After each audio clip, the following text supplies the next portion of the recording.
নমস্কার। এই পড়ন্ত বিকেলে আমার ছোট্ট গ্রামীণ জীবনের একটা গল্প বলবো বলে আজকে এসেছি। আকাশ যদিও মুখটা ভার করে আছে, তাহলে চলুন আজকে মন ভার করাই একটি গল্প শুরু করি। তাহলে চলুন আমরা যাই গল্পতে। চলুন এবার যাত্রা শুরু করার পালা। এখন আমি বেরিয়েছি। বিজয়ের দিনটায় ঠিক কী হয়েছিল আর কতটাই বা সবাই আনন্দ করেছিল, আমি সেটাই আপনাদের সামনে এখন তুলে ধরব। এখন তো প্রত্যেকেই ঠাকুর নামাতে ব্যস্ত।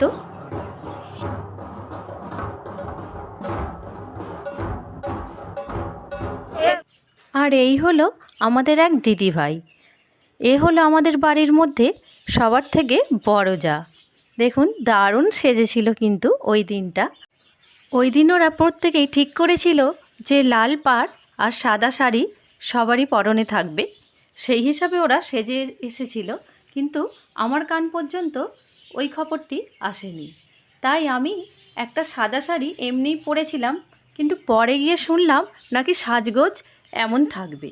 আর শাড়ির সাথে ওরা যে গয়নাগুলো পরেছিল সত্যি দারুণ লাগছিল প্রত্যেককেই। এবার ঠাকুরকে খাওয়ানোর পর্ব চলছিল, আর আমরা তো কেউই হাতই পাচ্ছিলাম না। ওই জন্য একটা ওর মধ্যে টেবিলকে দাঁড় করিয়ে দিয়েছিল।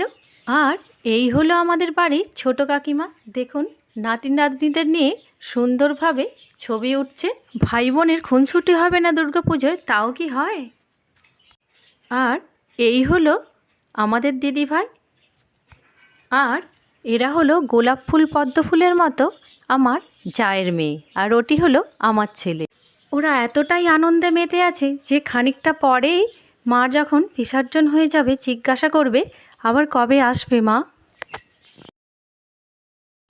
আর এখানে হচ্ছিল খিচুড়ি ভোগ, যেটা বিসর্জনের শেষে আমরা প্রত্যেকেই খেয়েছিলাম। গ্রামে কিন্তু এখনও বিসর্জনের শেষে খিচুড়ি ভোগ খাওয়ানো হয়।